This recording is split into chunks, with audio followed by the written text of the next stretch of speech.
por cuestiones personales, entonces hay que estar orando. Ahí la saludamos si nos está viendo también, la amamos. Y falta que se conecte Valeria, o a lo mejor nos está viendo en Facebook y la semana pasada también le estaba fallando. ¿Listo?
Muy bien, vamos a comenzar. Ahora sí. Ahí disculpen la tardanza.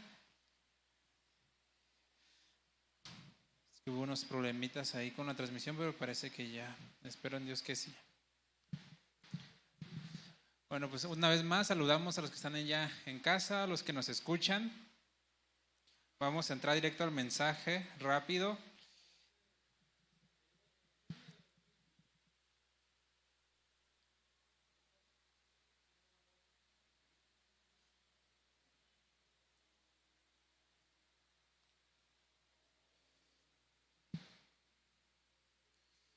¿Todo bien?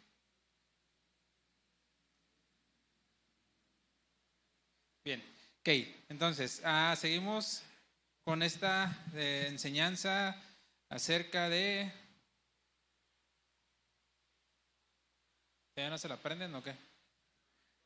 Conociendo a Dios, ¿verdad? Ya vimos a Dios, estamos viendo a Dios a través de sus nombres. Y hoy nos toca ver a Dios cuando se presenta mediante el nombre Mekadesh.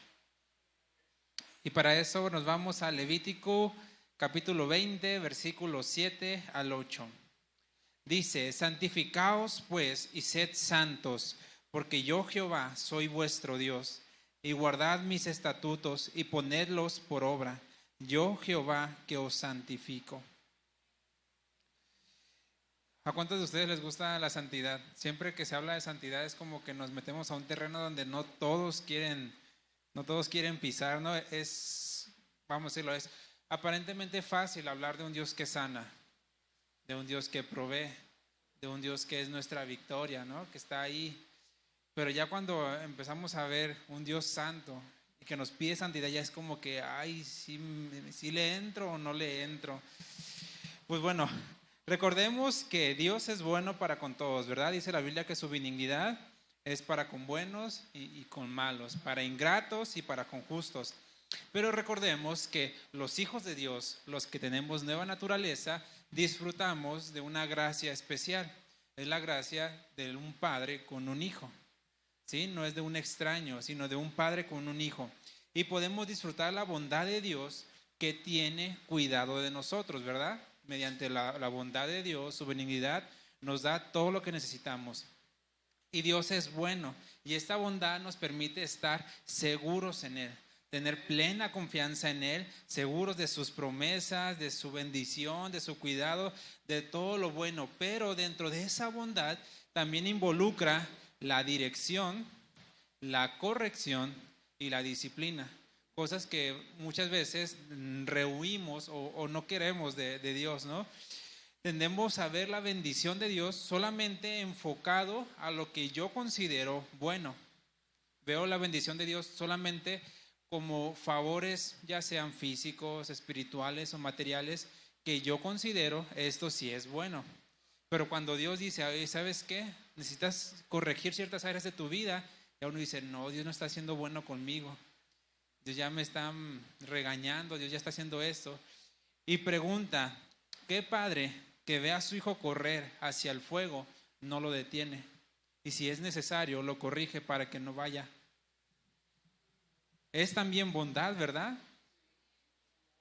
Dice la Biblia en Hebreos 12, 7-8, si soportáis la disciplina, Dios trata como a hijos. Porque ¿qué hijo es aquel a quien el Padre no disciplina? ¿Qué hijo es aquel a quien el Padre no disciplina? Pero si se os deja sin disciplina, de la cual todos han sido participantes, todos los que somos hijos de Dios, participamos de la disciplina de Dios.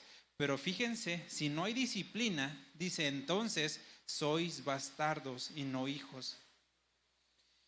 Y en el versículo 11, es verdad que ninguna disciplina al presente parece ser causa de gozo, sino de tristeza, pero después da fruto apacible de justicia a los que en ella han sido ejercitados. ¿Cuántos hemos sido ejercitados en la disciplina del Señor? A todos, en ciertos momentos, ciertas áreas de nuestras vidas, Dios ahí va corrigiendo y va encaminándonos para nuestro bien, para dar un fruto apacible, es decir, un fruto bueno, un fruto lleno de toda gracia, de justicia.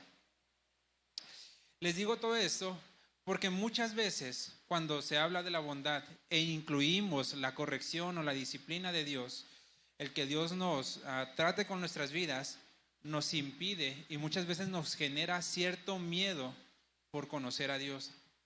Recuerden que hemos visto que Dios se presenta a nosotros, que Dios quiere que le conozcamos, que tenemos que aceptar quién es Dios. Pero muchas veces ya cuando aceptamos quién es Dios, por temor a que nuestras vidas cambien, por temor a ser corregido, por temor a ser disciplinado, nos da miedo conocer a Dios. Y muchas veces decimos, ¿sabes qué? Yo de aquí para acá, de ahí esa línea para allá, yo ya no le entro, porque me va a exigir ciertas cosas. Como les dije, hemos estado viendo, el pueblo de Israel se da cuenta, conforme iba el proceso, iban madurando y Dios les iba mostrando más. Primero al pueblo de Israel se le mostró como Rafá cuando sanó las aguas en Mara. Luego hubo una prueba y tuvieron que conocer a Dios como su estandarte, ¿sí? Y ahora Dios les dice, sed santos, santifíquense. Ya va implicando caminar más a fondo, no quedarnos solo con lo de afuera. Entonces muchos evitan conocer a Dios porque dentro de sus corazones hay temor. Muchas veces el temor es por sentirse indignos, es decir, un genuino examinar en su corazón y decir, ¿sabes qué? Es que yo siento que me hace falta, no sé, consagrarme más a Dios y por eso no quiero conocerlo más. Pero es como decir, prefiero estar sano para luego ir al hospital. Porque el que nos sana y el que nos hace santos y el que nos empieza a tratar con nosotros es Dios. Yo no puedo obrar en santidad en mi vida por mis propias fuerzas para luego presentarme ante Dios. Recuerden en la visión de Isaías cuando estaba frente a ese trono alto y sublime que dice, ay de mí que soy de labios inmundos. Él reconoce su condición y sabe que no es digno de estar delante de Dios, pero Dios envía carbón y quema su lengua. Dice, ya eres puro, porque Jehová es el que purifica. Pero Isaías reconoció su condición. Pero otros no se acercan por temor a que su vida cambie. Por temor, como les digo, a que ciertos deseos de sus vidas no sean cumplidos. O a que a lo mejor el estilo de vida que están llevando actualmente no cuadre con lo que Dios quiera para ustedes. Fíjense lo que dice Job, capítulo 23, versículo 13. Vamos a leer varios pasajes en la Nueva Traducción Viviente. A lo mejor no va a cuadrar del todo con su palabra, tal vez no cuadre con la Reina Valera, pero la Nueva Traducción Viviente, en Job 23, 13 dice, pero una vez que él haya tomado su decisión, cuando Dios dice algo, dice, ¿quién podrá cambiar de parecer? ¿Quién lo podrá hacer cambiar de parecer? Una vez que Dios estableció algo, nadie puede decirle, mira Dios, ¿qué te parece si lo hacemos así? Nadie puede cambiar lo que Dios ha dicho y ha decidido. Lo que quiere hacer, lo hace. Por tanto, Él hará conmigo lo que tiene pensado. Él va a hacer con cada uno de nosotros lo que Él tiene pensado. Nosotros no podemos hacerlo cambiar de parecer. Nosotros no podemos decirle, Dios, mira, es que si le hacemos de esta otra forma, a lo mejor se te fue esto, un consejito, ¿no, Dios? Dicen, no, lo que Él tiene pensado lo va a hacer. Él controla mi destino. Y es aquí donde les digo que muchas veces tenemos temor a que nuestra vida cambie. Con razón estoy tan aterrado ante su presencia. Cuando lo pienso, el terror se apodera de mí. ¿Por qué? Porque es dejarme tal cual, soltar todos mis deseos, lo que yo quiero hacer y decir, Dios, pues lo que tú tienes pensado para mí, hazlo. Aunque a lo mejor no me guste, pero dice ahí, Él lo va a hacer. Lo va a hacer. ¿Se acuerdan con Jonás? Lo que tenía planeado para Jonás, lo hizo. Aun cuando Jonás no quiso, lo hizo. ¿Sí? Por eso Dios infunde de cierta forma en nosotros su temor. Pero el temor es para reverenciarlo, para venerarlo, para tenerle por un grado de dignidad. Muchas veces lo que pasa es que este temor lo convertimos en miedo. Y el temor nos acerca a Dios, pero el miedo nos aleja de Él. Yo tengo miedo de cambiar esto, yo tengo miedo de dejar esto que a mí me gusta, yo tengo miedo de que Dios me diga, ¿sabes qué? Si vas a servir o si vas a hacer esto, necesitas soltar aquello, despojarte de esto otro. Como les decía, la semana pasada, ¿se acuerdan que vimos que el pueblo de Israel fue probado en Refidim? ¿Verdad? Fue probado ahí y Dios les dio la victoria. Entonces, en Éxodo capítulo 19 se cuenta la historia de lo que pasó después de Refidim. Dios los estaba llevando. Y en el versículo 2, seguimos en la Nueva Traducción Viviente, dice, después de levantar campamento en Refidim, de salir de eso, llegaron al desierto de Sinaí. Y ahí dice, en el versículo 4, ustedes vieron lo que hice con los egipcios, vieron todos los milagros y cómo yo los defendí. Saben, vean cómo dice esto, saben cómo los llevé a ustedes sobre alas de águila y los traje hacia mí. Vean cómo Dios es quien está trayendo al pueblo para que lo conozca. Les ha mostrado sus maravillas, les ha ido revelando poco a poco. Y los dice, los estoy trayendo sobre alas de águilas hacia mí. Por eso les digo que es Dios quien quiere que le conozcamos. El hombre por naturaleza no busca a Dios. Versículo 9. Luego el Señor le dijo a Moisés, yo me presentaré ante ti en una densa nube para que el pueblo pueda oírme. Imagínense, son miles. Y todo el pueblo iba a oír la voz de Jehová. Qué tan grande tuvo que haber sido esa voz cuando hable contigo. Así ellos siempre confiarán en ti. Dios quiere que el pueblo escuche su voz. ¿Sí? Dios quiere que toda la iglesia escuche la voz de Dios. Que todos sepan estudiar, que todos sepan leer, que todos aprendan. Pero fíjense, estaba hablándole a Moisés. El líder es quien está adelante y es quien lleva la dirección. Pero todo el pueblo tiene la responsabilidad de estar escuchando lo que le dice a Moisés. Así nosotros tenemos la responsabilidad de escuchar lo que Dios dice a través de los líderes y de nosotros escudriñar si lo que dice el líder es la voz de Dios. De estar atentos, porque por eso muchos son engañados, porque descuidan el escuchar en sus propias vidas la voz de Dios. Ojo, no es yo escuchar la voz de Dios para yo sentirme mayor, porque Dios ha puesto un líder, Dios ha puesto un pastor que los dirige, pero todos escuchan la voz de Dios. ¿Cuántos de aquí escuchan la voz de Dios? Luego, en el versículo 18, me estoy saltando para no contarles toda la historia. Versículo 18, ahí mismo en el capítulo 19. El monte Sinaí estaba totalmente cubierto de humo. Vean ese monte, imagínense tan solo el cerro que está acá atrás, que esté totalmente lleno de humo, porque el Señor había descendido sobre él en forma de fuego. Nubes de humo salían al cielo como el humo que sale de hornos. Y todo el monte se sacudía violentamente. O sea, eran unos temblores asombrosos. A medida que el cuerno de carnero se hacía más fuerte, un sonido como de trompeta, Moisés hablaba y Dios le respondía con voz de trueno. Un trueno se escucha por varios kilómetros. Por eso es que todo el pueblo escuchaba la voz de Dios. No necesitaba bocina, no necesitaba de nada.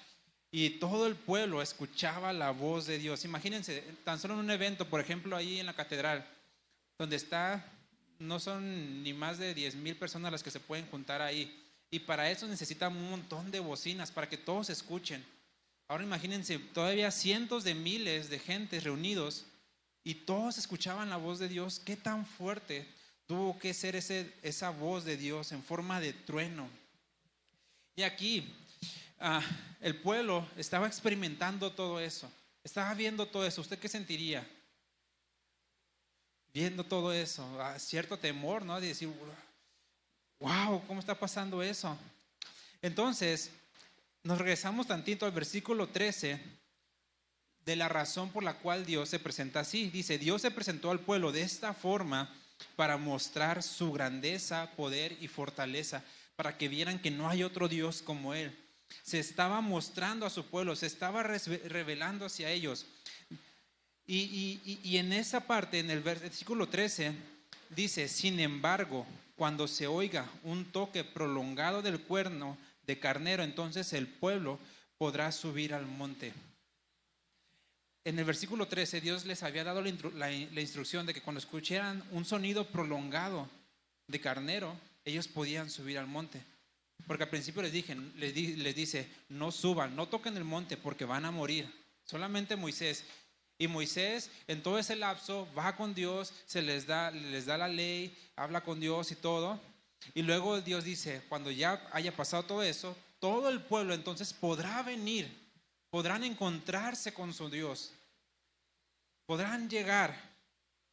Dios estaba preparando al pueblo para que vieran la grandeza, sintieran temor reverente y los invitara a entrar. No los estaba espantando, se estaba mostrando su grandeza. Pero ¿qué pasó con el pueblo cuando Dios ya sonó y ahora sí les dijo, vengan, ya, pueden venir, pueden encontrarse con su Dios? En el capítulo 20, versículo 18 dice, cuando los israelitas oyeron los truenos y el toque fuerte del cuerno de carnero, aquí está la llamada de Dios diciendo, ya, es tiempo de que se acerquen. Pero ellos vieron los destellos de relámpagos y el humo que salía del monte y se mantuvieron a distancia, temblando de miedo. ¿Por qué? Porque su condición no les permitía estar con Dios. ¿Por qué Moisés sí estuvo ahí? Y él sí se metió hasta lo profundo sin temor. Pero el pueblo de Israel no, tembló de miedo. Y le dijeron a Moisés, háblanos tú, te escucharemos a ti, pero que no nos hable Dios directamente porque moriremos. ¿Quién les dijo eso? ¿Quién les dijo que iban a morir si escuchaban la voz de Dios? ¿Quién les iba a decir si hablaban con Dios iban a morir? Y Moisés les dice, no tengan miedo. Moisés dice, no tengan miedo. O sea, vean cómo yo subí y bajé, no pasó nada. Dios ha venido aquí, Dios los ha traído aquí para que lo conozcan. No tengan miedo. Y dice, porque Dios ha venido de esta manera para probarlos y para que su temor hacia Él les impida pecar. Pero el pueblo se mantuvo a distancia y Moisés otra vez, ahí va, dice, yo sí le entro, yo sí le entro. Vean cómo, es lo que les digo, el temor de Dios se infunde y se infundió en el pueblo de Israel para que tuvieran una reverencia ante Dios. Y que después de haber visto los milagros de Dios, ahora sí, ya que estaban enfrente de Dios con todo este esplendor, no tuvieran duda de que Él era el Dios real, pero tuvieron miedo y no se acercaron a Él. ¿Por qué? Porque pues había temor en su corazón, se sentían indignos. ¿Por qué? Porque no estaban preparados, porque no estaban realmente consagrados a Dios. Pregunta, ¿tenemos miedo de conocer a Dios? ¿Tienes miedo de pararte y entrar a la nube y de conocer a Dios? Porque como les dije, Dios va a empezar a trabajar en nosotros conforme vayamos creciendo. Por eso hay muchos que se quedan como bebés. Ojo, no les llama o no son gente que, digamos, no sean salvos o que no crean, pero tienen un límite de decir, no, hasta aquí me permite, hasta aquí ya, prefiero ser un cristiano de banca que esforzarme por hacer algo más, porque va a implicar que Dios trabaje más conmigo. Ya hasta aquí, Dios, creo hasta aquí, creo que sí me salvas, pero hasta ahí. Y me mantengo a distancia de Dios, temblando de miedo. Les digo todo esto porque de esta forma es como Dios va a empezar a trabajar en nosotros este proceso de santificación. Primero tenemos que quitarnos el miedo, el miedo a Dios de que nos santifique. Porque les digo, cuando hablamos de la santidad de Dios, es decir, no, espérame, yo estaba bien tranquilito aquí descansando en sus promesas, en sus bondades, en esta nube hecha de algodoncito. Y ya cuando decimos, pero Dios es santo, y les dice a su pueblo, sean santos, dices, ay, ya está ahí, ya me da miedo entrar a eso porque no sé qué vaya a pasar. Tengo miedo, decía Job, tengo terror, pero lo que él ha dicho, nadie lo va a cambiar. Así que Dios se presenta como el Dios Mekadesh. ¿Qué significa Mekadesh? Vean ahí en Levítico 20, 7, 8, regresamos a la Reina Valera. En el versículo que leímos al principio dice, santificaos pues y sed santos, porque yo Jehová soy vuestro Dios. Aquí en el versículo, Dios se define a sí mismo, pongámoslo en este término, como el Dios Kadosh, que significa santo. Y le pide a su pueblo que sean Kadesh, es decir, sean santos. Cuando juntamos y cuando dice yo Jehová que os santifico, quiere decir yo soy Yahweh Mekadesh, yo soy el que los va a santificar, el Dios santo que los santifica. Combina las palabras, digamos, Kadosh con Kadash. Ahora, aquí vean, primero Dios le dice a su pueblo, sean santos. Es decir, apartados de toda inmundicia, a ser puros, exclusivo para Dios. El Señor escogió a Israel y no solamente les he dicho que lo escogió, sino que Él lo formó. Porque muchos dicen, ay, ¿por qué Él escogió a Israel y no escogió a Egipto, por ejemplo? A Israel Dios lo formó, desde Abraham Él lo formó. Para que todas las demás naciones vieran cómo Dios estaba con ellos. Siempre que Dios llamaba al pueblo de Israel al arrepentimiento, les decían, para que las naciones vean quién es tu Dios, para que todos alrededor vean quién es el Dios que está contigo. Ustedes pueden leer la historia y siempre que Israel era llamado a acercarse a Dios, a estar a cuentas con Dios, era para que las demás naciones vieran que Dios estaba con Israel. Y que los demás dioses no tenían poder. Pero Israel siempre Israel estuvo en constante búsqueda de otros dioses, de tener comunión con naciones paganas, y no una comunión buena, sino una comunión de permitir que esas regiones extranjeras los contaminaran. Ya no eran santos, ya no eran apartados. Vean incluso como el rey más sabio, que es Salomón, al rey que le fue dada toda sabiduría, y una sabiduría no era humana, era una sabiduría de Dios, cayó en idolatría. El rey más sabio cayó en idolatría, un pecado tan aberrante para Dios y tan visible, que era lo primero que Dios les decía, no se hagan ídolos, no se hagan ídolos. Y este rey sabio cayó en idolatría. ¿Por qué?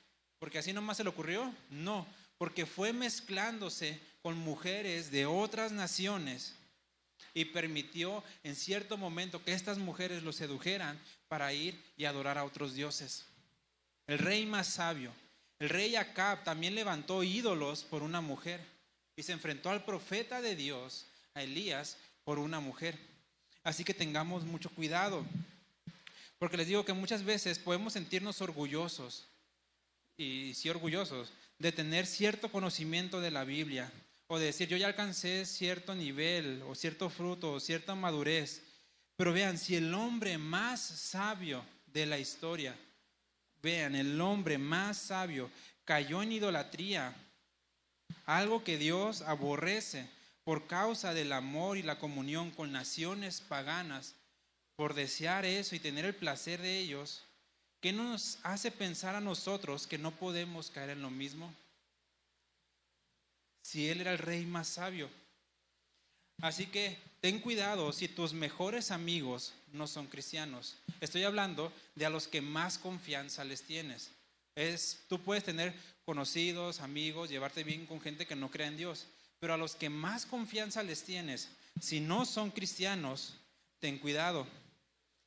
Si la persona que más amas, sea hombre o mujer, si no es cristiano, ten cuidado.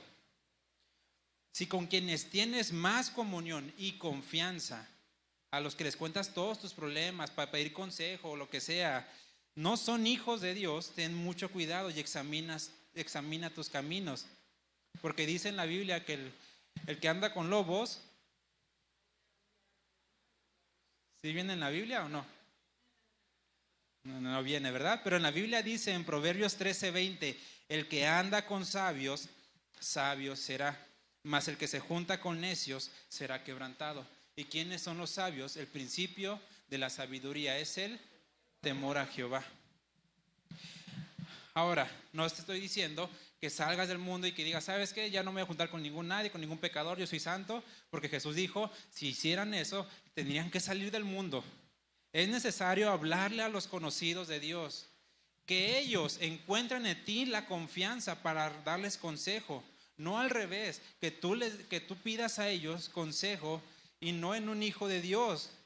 Busca que ellos crean en Jesús a través de tu vida, para que entonces, ahora sí, aquellos que no creían por tu testimonio puedan creer en Dios y ahora sí tú puedas disfrutar una plena comunión con Dios a través de ellos. Y ya va a ser no solamente un conocido o un amigo, sino también tu hermano en Cristo. ¿Sí me entienden? No estoy hablando de apartarte. Porque aún fíjense, cuando Dios les decía que no se juntaran con naciones extranjeras, no le decía, no permitas que nadie entre ni tú. No, sino decía que no te contamines con ellas. Porque muchas naciones entraban dentro de Israel, pero se convertían ellos a Israel. El ejemplo, si usted no me cree, está en Rahab. ¿Quién era Rahab? Una ramera que estaba en Jericó, la nación que iban a destruir. Y como ella les ayudó y creyó en Dios, fíjense, alguien que no era del pueblo de Israel, no era judío, podríamos decir que para los ojos de los judíos y de los fariseos era de la calle, era un perro ahí de la calle. Pero de esa ramera, ¿quién creen que nació? Jesús. Rahab está en el linaje de Jesús porque le creyó a Dios y le fue contada por justicia, porque recuerden que la salvación es por fe. Entonces, no les estoy diciendo que no tengan nada de comunión y que nos apartemos, pero sí que no nos contaminemos. Por eso dice, conviértanse ellos a ti y no tú a ellos. Amén. Porque en cuanto a santidad, hablando de lo que Dios quiere, no es a medias. No es hoy sí soy santo, mañana no soy santo, hoy sí me santifico, mañana no me santifico. El Señor con Dios no es nada más un poquitín y mañana no. En Primera de Reyes 18:21, cuando les digo que el rey Acab, que se había ido tras los ídolos y que se enfrenta al profeta Elías y que vieron descender fuego del cielo por mano de Dios, dice Elías, acercándose a todo el pueblo, les dijo, ¿hasta cuándo claudicaréis entre dos pensamientos? En la versión Dios habla hoy, dice, ¿hasta cuándo van a continuar ustedes con este doble juego? Si el Señor es el verdadero Dios, síganlo a Él. Y si Baal es su verdadero Dios, pues síganlo a Él. Y el pueblo no dijo nada porque estaba avergonzado. Pero dice, ¿hasta cuándo van a estar en este doble juego? Y en Apocalipsis 3:15, en la traducción lenguaje actual, le dice a una de las iglesias, es cuando está hablando el ángel a diferentes iglesias, y a una de las iglesias les dice, estoy enterado de todo lo que haces. Esto lo conocerán como cuando dice, sé que no eres ni frío ni caliente, pero por cuanto eres tibio te vomitaré de mi boca. Pero en la traducción lenguaje actual, para que sea un poco más entendible, dice, estoy enterado de todo lo que haces y sé que no me obedeces del todo, sino solo un poquito. ¿Se nos hace conocido o familiar esto? Nada más obedecer un poquito. obedezco en esto, pero en esto otro no. Dice, sería mejor que me obedecieras completamente o que de plano no me obedecieras. Por eso les digo que para Dios no es más o menos, un poquito sí, hoy sí, te obedezco, pero hasta aquí. Porque la santidad de Dios involucra todo. Por eso es que les digo que muchas veces tenemos miedo. Tenemos miedo de acercarnos a Dios porque va a empezar a ver en nuestro corazón, a quitar las impurezas, a decir, mira, esto no es agradable, tengo que arrancarlo. Esto no es bueno, tengo que quitarlo. Y tú dices, ay Dios, pero es que a mí me gusta eso, es que yo deseo eso, es que yo quiero aquello. Pero dice Dios, no te conviene, no te conviene. La santidad viene de Dios. Lo que les decía, dice, santificaos pues y sean santos. Es una instrucción para nosotros, ¿verdad? Pero ¿cómo voy a ser santo? Por eso dice Dios, yo Jehová que os santifico. Es como les he dicho antes y como hemos hablado de otras cosas, Dios nos va a pedir lo que Él nos va a dar. Y Dios nos va a pedir santidad, la cual Él nos va a dar. Es necesario que nosotros creamos en Él para que podamos ser santos. Nuestra naturaleza por sí misma no puede ser santa, no puede buscar la santidad, no puede esforzarse en santidad, porque nuestra naturaleza antes de Dios era una naturaleza corrompida. Por eso necesitamos que sea Dios quien haga la obra de santificación en nosotros. ¿Y cómo lo va a hacer? Mediante Jesús. Recuerden que todas las promesas de Dios van hacia Jesús. Por eso dice Jesús, yo soy el camino, la verdad y la vida. El pueblo de Dios es llamado a mantener la santidad, pero ojo, que Dios ya ha conferido a sus propios hijos por medio de la gracia y de la redención. Es decir, si Dios nos pide santidad y ser santos, no tengamos miedo, porque Dios ya nos ha dado la fuerza y nos ha dado la gracia y el Espíritu Santo para obrar en esa santidad. No tengo ni siquiera hasta qué punto cargar un yugo que no puedo cargar. Muchas veces queremos aparentar ser santos y empezamos a cargar yugos sobre nuestras vidas y es que estoy buscando leer la Biblia 2 horas diarios. 2 horas diarios para ser santos. ¿Está mal leer la Biblia 2 horas diarias? No, pero a veces son cargas que nos ponemos sin necesidad, porque lo estoy haciendo en mis propias fuerzas. Decía en un testimonio de una persona que llegó llorando con su pastor, pastor, es que estoy cansada y angustiada. ¿Qué pasó? Le dice, es que escuché a un predicador que dijo que teníamos que orar 2 horas diarias en la mañana. Y pastor, yo cuando empiezo a orar a los 10, 20 minutos ya no tengo nada que decir. Ya no tengo nada que decir, ya no soy salva, ya no creo en Dios, ¿qué está pasando? Y dice este pastor, no, pues es que dijo él, yo quiero ver a ese predicador, a ver si es cierto que ora 2 horas diarias. Porque no es algo que tú tengas que lograr por tus propias fuerzas. No estoy diciendo que diga, ya nada más oro 1 minuto y Dios, gracias por este día, amén. No, perseverar en la oración, pero no buscar hacerlo en nuestras propias fuerzas para decir que mediante eso voy a ser santo. ¿Sí me entienden? No es hacer las obras para ser santos, sino hacer las obras porque ya soy santo y porque es Dios quien está haciendo la obra de santificación en mi vida. Y tú poco a poco puedes ir experimentando que Dios te va a ir dando palabra y Dios va a hablar a tu vida y vas a tener más comunión con Él y vas a conocerlo a Él y ya tu yugo se va a hacer ligero. Por eso dice Jesús, lleven mi carga, porque mi carga es ligera. Porque mi carga es ligera. En Hebreos 13:12 dice que por lo cual Jesús, para santificar al pueblo, mediante su propia sangre, padeció fuera de la puerta. Es decir, Él se hizo pecado para que por medio de Él nosotros fuéramos hechos santos y para santificar a la iglesia. Por eso les digo que es mediante Jesús. Solamente Jesús nos va a llevar a vivir una vida de santidad. Ahora, ¿cómo vivir en santidad? Ya que estoy entendiendo un poco más acerca de qué es la santidad. Los fariseos creían que la santidad era simplemente actos externos. Se preocupaban tanto por las apariencias externas que su corazón era una tumba vacía, una tumba llena de podredumbre. Por eso Jesús les dijo, sepulcros blanqueados. Por fuera están bien bonitos, pero por dentro son una tumba que apesta. Porque creemos que por ciertos actos u obras externas demostramos santidad a Dios, pero nuestro corazón es lo que tiene que reflejar esa santidad. Fíjense, ¿por qué creen o por qué hay razón que en muchas denominaciones vemos que usan mantas o velos para cubrir a la mujer? O dicen las mujeres no se pongan maquillaje, o que te usen faldas de ciertas medidas hasta sabe dónde. Y no sé si usted ha visto que es curioso que estas prácticas, entre comillas, santas, son más hacia la mujer que hacia el hombre. ¿No les recuerda a aquellos fariseos que llevaron a Jesús a la mujer adúltera, pero no al hombre adúltero? Recordemos que la santidad es la del corazón.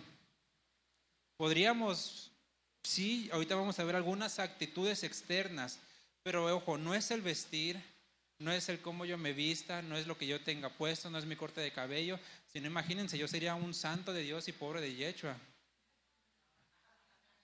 ¿No? O sea, ¿por qué? Porque él se viste de una forma diferente a la mía. Pero no es que yo sea más santo que él, o que él sea menos santo, o que él sea más santo. No, es el corazón lo que Dios ve y el trabajo que está haciendo Dios en nuestros corazones. Porque para el hombre es más fácil decir, yo aparento piedad vistiéndome de tal forma, yo aparento piedad tapándome de cierta forma, pero el corazón, sales, te quitas el velo, dejo la santidad guardada allá en el templo y ya vivo mi vida como yo quiero. Por eso no son actos externos los que nos hacen santos, pero sí la santidad nos va a llevar a hacer ciertos actos externos. Entonces, unas recomendaciones, porque no les voy a decir, hagan esto para ser santos. La santidad es algo que Dios obra en nosotros y la va haciendo y la va perfeccionando hasta el día que lleguemos con Él. Por eso les digo que son recomendaciones. Porque luego los predicadores somos buenos para poner yugos, decir, tienen que hacer esto, tienen que hacer esto, tienen que hacer esto otro, y esto otro, si no, no son santos. Y ya uno sale aquí con más carga que más ligero, ¿no? Entonces, recomendaciones. Estudio y obediencia de la Biblia. Porque acuérdense que el pueblo de Israel, todos escucharon la voz de Dios. Todos fueron confrontados. No podemos decir que estoy perseverando o que Dios está haciendo la obra de santidad en mí si no me interesa siquiera saber qué es lo que Dios dice, qué es lo que Dios ha hablado. En la palabra de Dios podemos encontrar principios para vivir conforme a lo que Dios quiere. Dice en Santiago 1:22, pero sed hacedores de la palabra y no tan solamente oidores, engañándoos a vosotros mismos. Como les digo, muchas veces solamente nos acostumbramos a venir cada domingo a escuchar la palabra, a ser oidores. Y dice, se engañan a ustedes mismos, se engañan si creen que nada más con oírla, pero no hacen la palabra. Otra recomendación, esto les digo, una recomendación, les puede beneficiar, practicar el ayuno. La Biblia nos enseña a fortalecer el espíritu y debilitar los deseos pecaminosos de la carne. Comer no es pecado, ¿no? Pero ¿qué nos enseña el ayuno? A abstenernos de ciertos alimentos para fortalecer el espíritu y no darle a la carne lo que queremos. La carne quiere comida, les digo, aguántate tantito, sujeto a la carne y estoy entrenando a mi cuerpo a ponerlo en disciplina. Les digo, no, es algo que pueden hacer. En Marcos 9:29, recuerde que Jesús les dijo a sus discípulos, este género con nada puede salir sino con oración y ayuno. El ayuno es una práctica que Dios les dio al pueblo de Israel. Y era una práctica que el pueblo de Israel hacía normalmente y comúnmente. Y el ayuno no solamente ayuda a nuestro espíritu, también ayuda al cuerpo. Pero esto es una recomendación. No todos tienen la fe, no todos tienen la fuerza, pero pueden irlo poco a poco haciendo. Otra recomendación, saber que la oración tiene poder. Nosotros con la oración hablamos con Dios, pero también mediante la oración podemos escuchar la voz de Dios. escuchar lo que Él quiere para nuestras vidas. Y en la oración Dios muchas veces nos da ciertas instrucciones y ciertas direcciones que necesitamos en nuestras vidas. En 1 Timoteo capítulo 2 versículo 8 dice: quiero pues que los hombres oren en todo lugar, levantando manos santas, sin ira ni contiendas. ¿Por qué? Porque cuando te presentas delante de Dios, tu corazón va a ser examinado. No puedes entrar con Dios y aparentar ser santo, porque Dios conoce todo. O sea, aquí en la iglesia podemos venir con un hermano y contarle nuestros problemas y aparentar que todo lo que nosotros tenemos la razón. Pero si vamos con Dios, Él conoce nuestro corazón, a Él no le podemos ocultar nada, aunque le digamos: Dios, yo me porté bien, fue una injusticia. Dios dice: a ver, espérame. Por eso dice con manos santas, porque en la oración va la santidad y Dios va trabajando sin ira ni contienda. Otra cosa que nos ayuda a permanecer en santidad es saber perdonar. Ser santo es vivir sin pecado, ¿verdad? Ser libres del pecado. Y a veces el perdón nos lleva el no perdonar nos lleva a tener raíces de amargura en nuestro corazón, ya que no vivimos, a no vivir en plena santidad delante de Dios, a no vivir libres. Dios y Jesús ya pagó nuestra libertad, pero nosotros a veces nos atamos a cierta gente que nos hace daño y tenemos odio y rencor e ira y raíces de amargura contra ciertas personas y vivimos atados a ellos, siendo que Dios ya nos compró libertad. Los santos de Dios saben perdonar. Los que no guardan rencor y no alcanzan misericordia. Mateo 6:15 dice el Señor Jesús: mas si no perdonáis a los hombres sus ofensas, tampoco vuestro Padre os perdonará vuestras ofensas. Si yo quiero vivir en santidad, tengo que aprender a perdonar, porque si no, Dios a mí no me va a perdonar. Otra cosa, huir de las tentaciones. Como les he dicho antes, si aún el rey más sabio cayó en la tentación de la idolatría por no huir de las tentaciones, tenemos que aprender nosotros a huir. Recuerden que de lo único que nos enseña la Biblia a no confrontar, a no pelear, a no guerrear es de la tentación. De la tentación nos dice: huye, resiste. Santiago 1:12 en la Nueva Traducción Viviente: Dios bendice a los que soportan con paciencia las pruebas y las tentaciones, porque después de superarlas recibirán la corona de vida que Dios ha prometido a quienes lo aman. Otro punto: no satisfagan los deseos de la carne, y esto va pegado conjunto a la tentación, porque a veces nosotros decimos: no, yo no estoy tentado en nada, pero voy a ver ciertas cosas para ver si es cierto que ya soy fuerte. O voy a hacer esto para ver si ya aguanto. O voy a comprar estas cosas para ver si ya soy fuerte. Dice: no provean para los deseos de la carne. En Romanos 13:14: sino vestíos del Señor Jesucristo y no proveáis para los deseos de la carne. Si yo sé, por ejemplo, que tengo tendencias a ver pornografía, y digo: yo no voy a ver pornografía, pero empiezo a ver series de televisión donde involucren desnudos, y ya empiezo ahí como digo: no, solo fueron 5 segundos que se vio ese desnudo, y luego empiezo a ver otra serie y ya hay más desnudos, y todo eso que estoy haciendo, proveer para la carne, estoy proveyendo para mis deseos. Si yo sé que fui borracho antes de Cristo y que soy débil en esas áreas, y yo digo: bueno, me voy a comprar ¿cómo se llama? No, hay bebidas que traen muy poquito alcohol. Esa, Caribe. ¿Sabe a quién le gustan las Caribes? Bueno, entonces, si yo compro una Caribe que tiene poquito porcentaje de alcohol, estoy proveyendo un poco para ese deseo. Digo: no compré cerveza, no me emborraché, pero estoy satisfaciendo algo que me puede llegar a lo otro. Por eso dice: no provean para los deseos de la carne. Y por último, practicar la justicia, tratar de ser justos en todos nuestros caminos. Y ser justos, ¿sabe qué significa justicia? Es pagar a uno lo que se merece. ¿Yo recibí lo que me merezco? Pregunta. ¿Yo recibí lo que me merezco? Entonces, si Dios hizo justicia conmigo a través de su Hijo, porque yo tengo que hacer justicia por mi propia mano a otras personas. ¿Sí me entienden? Practicar justicia no es nada más decir, justicia es pagar lo que se debe, entonces yo le tengo que pagar a él lo que me hizo porque me la hizo. Pero a ver, tú ya eres un hijo de Dios, ¿a ti te dieron lo que te merecías? No, nuestra justicia la cargó Jesús. Entonces, practicar justicia es hacer lo que hizo Jesús. Por eso implica saber perdonar.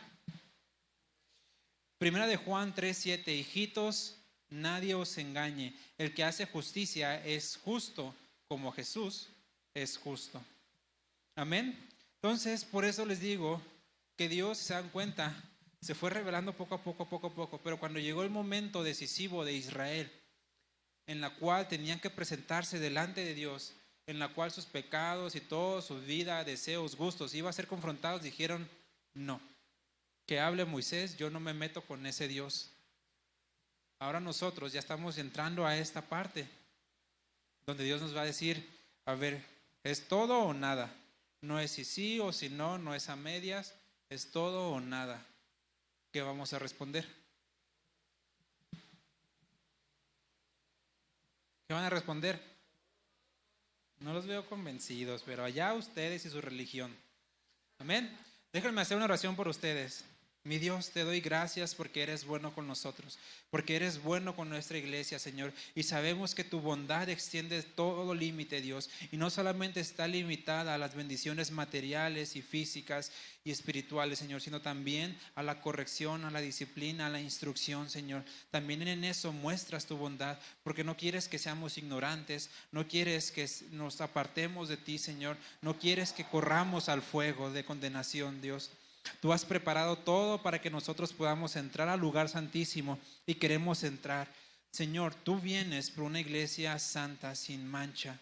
Tú vienes por nosotros y nos has hecho santos y nos has justificado mediante Jesús. Y es por eso que nosotros podemos practicar la santidad y vivir en santidad, Señor. Ayúdanos a que nuestro corazón sea recto delante de ti, a obedecerte en todo y no solo un poco, Señor. Ayuda a que tu iglesia permanezca fiel a ti hasta el final. Ayúdanos, Señor, a ser santos y sin mancha delante de ti, Dios. Enséñanos y muéstranos tu dirección a cada uno de nosotros en el propósito específico que cada quien tiene, en la instrucción específica que cada quien tiene, Señor. Enséñale lo que tú tienes preparados para ellos. Enséñale, Señor, a caminar en tu verdad, porque en tu verdad hay vida y hay libertad, Señor. Por eso clamamos a ti que nos ayudes a vivir en santidad. Redarguye nuestro espíritu, Dios. Causa en nosotros ese arrepentimiento que necesitamos para estar bien delante de ti en todas las áreas de nuestras vidas, Señor. Esta iglesia está en tus manos. Nuestros hermanos que están en casa están en tus manos, Señor. Todos y todos te bendecimos, Padre. En el nombre de tu Hijo Jesús te lo pedimos. Amén. Gloria a Dios.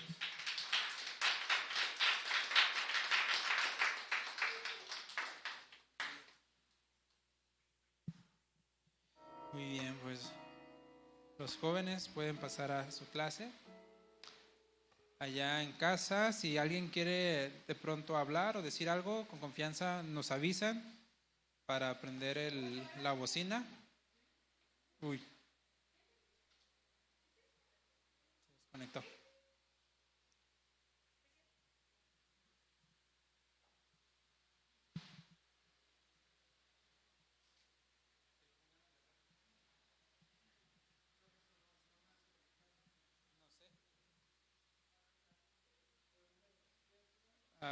¿Van a decir algo o hablar?